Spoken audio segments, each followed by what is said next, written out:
Imagina que un día te invitan a una fiesta organizada por unos amigos cercanos, y cuando llegas te das cuenta de que están participando en una especie de juego que consiste en consumir cantidades absurdas de sustancias estupefacientes de manera desenfrenada. Te invitan a participar y tú les dices, no gracias, ahorita no, joven. Pasa el tiempo, te vuelven a invitar y tú les dices que no quieres jugar, pero ellos insisten. En este momento, una parte de ti lo pensó, pero en el fondo no quieres hacerlo. Te incomoda la idea de inhalar polvos de colores de dudosa procedencia solo porque alguien más lo dice.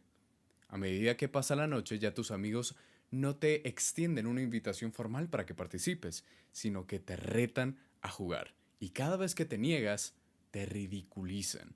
Es en ese momento que empiezas con un debate interno en tu cabeza. Por un lado, quieres pertenecer y no ser excluido del grupo, pero por otro lado, ceder ante la presión social sería ir en contra de tus creencias personales. Así que es aquí donde te pregunto, ¿tú qué harías? ¿Le serías fiel a tus creencias personales o cederías ante la presión grupal? Hola, ¿qué tal amigos? Mi nombre es Francisco Márquez y bienvenidos a Cool Sessions.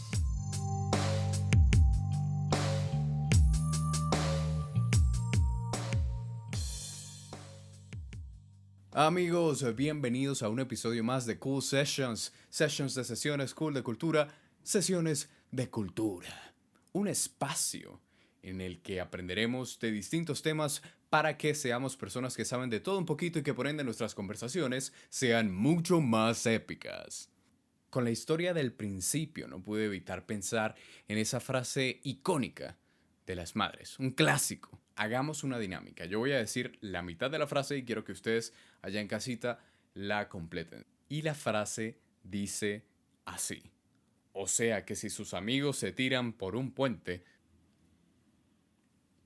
si alguno de ustedes tiene tiempo de escribir la frase completa acá en los comentarios, se lo agradecería muchísimo para todas aquellas personas que nunca escucharon esta frase porque vivieron una crianza llena de libertinaje o para aquellos que simplemente nunca la escucharon ni siquiera de sus amigos, pues porque no tenían amigos. Entonces, si alguien tiene el tiempo de escribirla en los comentarios, se lo agradecería un montón. Volviendo al tema, el día de hoy vamos a estar hablando acerca de algo que nos pasa a todos y es la presión social. A todos nos ha pasado que estamos en un grupo y de pronto no sentimos ganas de hacer lo que el grupo está haciendo, pero no podemos evitar sentir esta necesidad de hacer lo que hace el grupo para encajar. Y yo me pregunto, ¿qué está pasando en nuestra cabeza? ¿Qué sucede psicológicamente para que sintamos esa necesidad de hacer lo que los demás hacen para encajar? Bueno, resulta que esta misma pregunta se la hizo un psicólogo llamado Solomon Ash hace como 80 años, ya que en esa época los temas de la influencia social y la persuasión eran de bastante interés en el área de la psicología.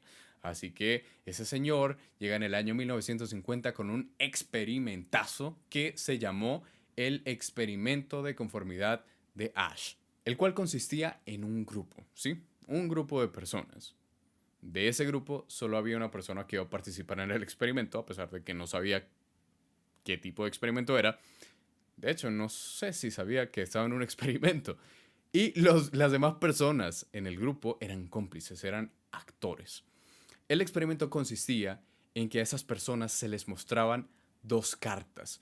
Una carta que contenía una línea de referencia y la otra carta tenía tres líneas de diferentes tamaños. Se le preguntaba a las personas, ¿cuál de estas líneas de la segunda carta tiene el mismo tamaño que la línea que aparece en la primera carta? Eso no era una tarea muy difícil de cumplir, era bastante obvio cuál era la respuesta correcta, pero a todos los actores se les dio la tarea de solamente dar respuestas incorrectas. El objetivo del experimento era ver si la presión social hacía que las personas cambiaran su comportamiento. Y en efecto, pues al final se dieron cuenta que un 75% de los participantes optaron por la respuesta incorrecta a pesar de que sabían que la respuesta era incorrecta.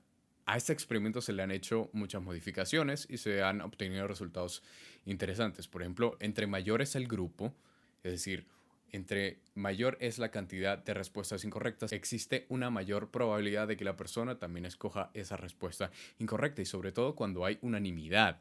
Es decir, que todos escogen la misma respuesta incorrecta, entonces esa persona también va a optar por esa respuesta incorrecta porque no quiere ser la única persona con una respuesta diferente a la del grupo. Sin embargo, si entre esos actores hay algunas personas que escogen la respuesta correcta, entonces aumenta la probabilidad de que esa persona participando escoja la respuesta correcta porque ya no se siente solo en esto, ya siente que de alguna u otra forma hay una especie de apoyo. Se ha notado también que la cultura tiene algo que ver, al igual que la edad. En el caso de la cultura, para participantes que pertenecen a una cultura un poco más colectivista, esas personas es más probable que escojan la misma respuesta del resto del grupo. ¿Y a qué me refiero con culturas colectivistas? Bueno, son aquellas sociedades que le dan más prioridad de importancia como la armonía en la sociedad o el seguimiento de ciertas normas sociales preestablecidas. Mientras que algunas culturas un poco más individualistas son menos propensas a quedarse con la respuesta que escogió el resto del grupo.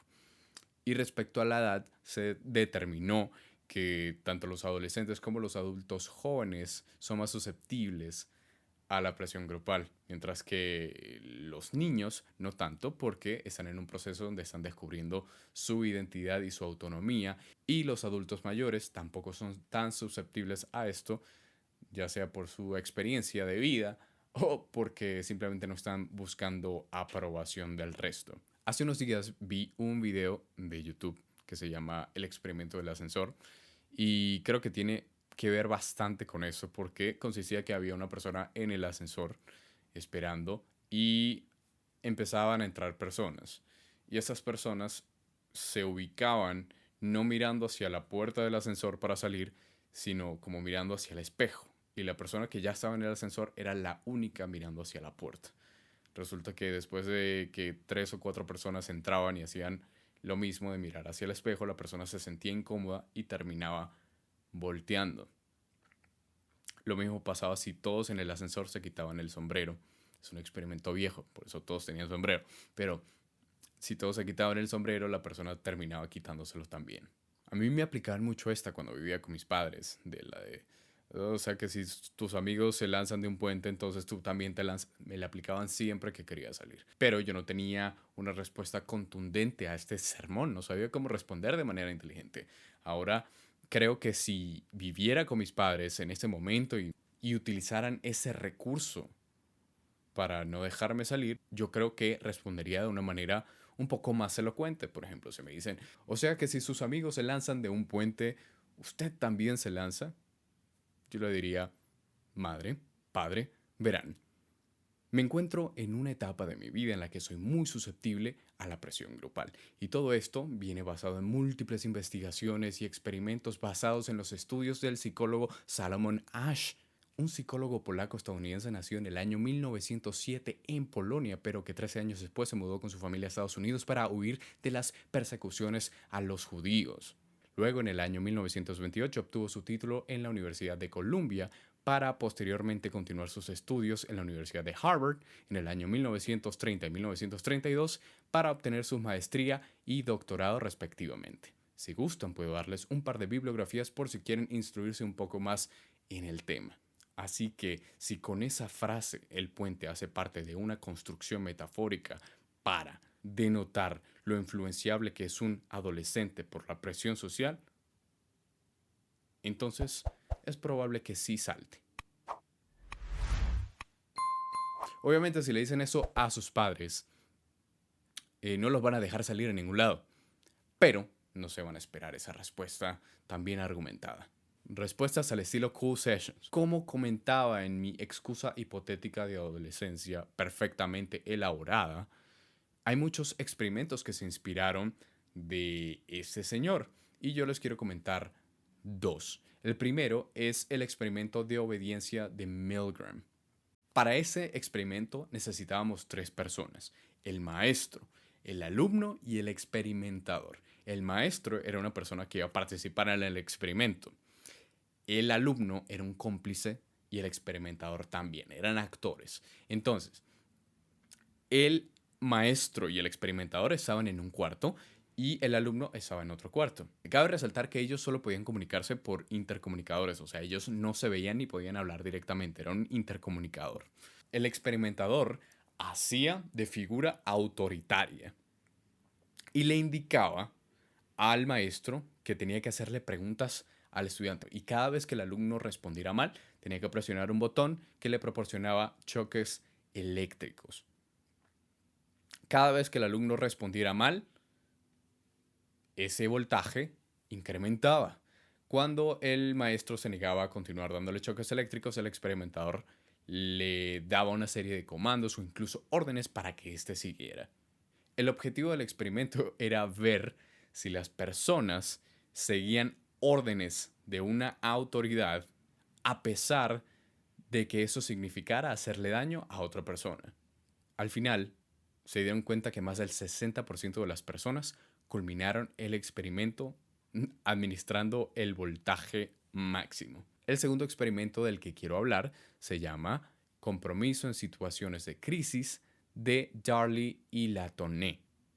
Ese también está interesante. También necesitamos dos cuartos diferentes. En un cuarto vamos a tener a nuestro cómplice, sí, el cómplice que nunca puede faltar. Y en el otro lado vamos a tener a una persona. A veces en ese cuarto solo estaba la persona o a veces también tenían otros cómplices. Nuevamente estos dos cuartos no tenían como una comunicación directa, sino también por medio de intercomunicadores. No se estaban viendo la cara.